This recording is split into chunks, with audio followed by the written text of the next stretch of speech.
music down. It's a little loud. Okay.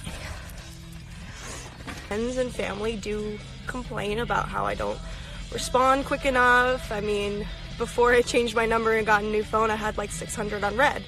And it's not because a bunch of people blow me up, it's just because I don't really use my phone. It's just a mental health type of thing and just a personal choice. But that being said, I do try my best to engage and interact with the people that follow me, because I do understand that, you know, while I may work as hard as I do, whether it's acting or modeling or music, at the same time, if it weren't for the people that follow me, that support me, I wouldn't be shit. So I know that, I acknowledge that, and I appreciate it, which is why I try my best. I try to like, I try to comment, but checking my DMs is not something that would be a healthy choice for my mental state. And I tried explaining that the best way I know how, but it's really hard for me to do it through messages or comments and stuff, because people will read it in the wrong tone. And even when it's just something as simple as setting a boundary, people will accuse me of being a bully, when it's really the other way around. People harass me about that kind of stuff, and I really don't mean to make anyone feel ignored or unacknowledged. I really do try my best, and I'm sorry if my best isn't enough, but I really do try. I try my best, and I'm sorry, but DMing is not something that I can do. Another thing, my friend defended me and said things that I couldn't say myself, and I appreciate that, but then she got a bunch of backlash.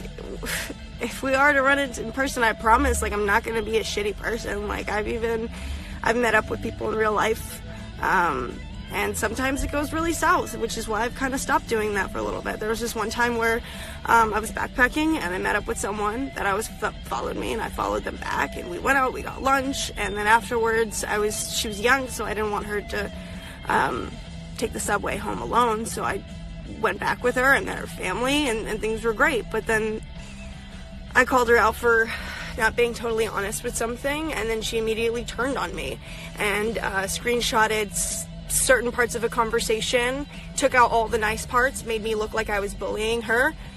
So she went from being a fan account to just a bully, and it was really hurtful and really shitty to see someone that I tried so hard to be nice to and appreciate their support, and it just went south so quick. And I'm not saying that that'll happen every time, but it's happened a good amount of times, to the point where I have to set up a boundary and I can't be too close.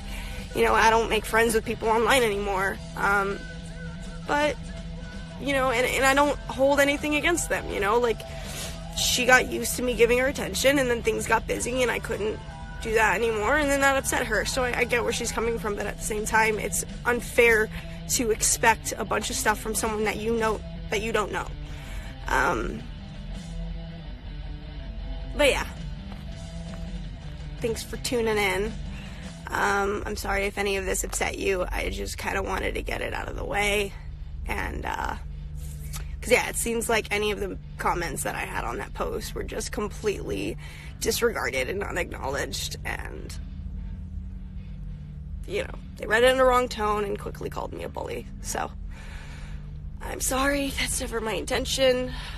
I rarely ever comment anything in a rude tone. I can be very candor and brutally honest, but it's never in a mean or attacking tone, I promise. But yeah, that's it. We gotta hit the road. I think we're like 2 or 3 hours away from home. We just finished the tour. It was really great. I met a lot of amazing people. There was even like a couple people that drove down to Santa Cruz from San Francisco, which was so amazing and so incredible. And we met a lot of amazing people, a lot of sweet people, and it means the world to us that people actually dig our music and like drove out to see us play in little bars and little cafes, and that was so sick and so awesome, and it means the absolute fucking world to me. We were really tired and we miss our dogs like hell, so we should be getting home tonight. I think it's 8:45 now, so we'll be getting home around like 11, I think. But it was a great trip. We got to see the redwoods, and I got to explore Hayden Ashbury, see the Mecca for my peoples, went to Golden Gate Park, we busked, and it was great. It was a really good trip, and hopefully next time we'll even go further up to Seattle and Portland, or we can take a trip to the UK or just around Paris, playing the subways and stuff. It would be really awesome, and yeah, I'm excited. I'm really excited. So yeah, that's it. Thanks for tuning in and stuff. Sorry, I didn't read any of these messages that you guys sent. But yeah, I love you guys with all my heart. And I'm sorry if my lack of phone usage makes you feel like I don't. But I do. I love and appreciate you guys so much. So yeah, have a great night. And keep smiling. And all the things.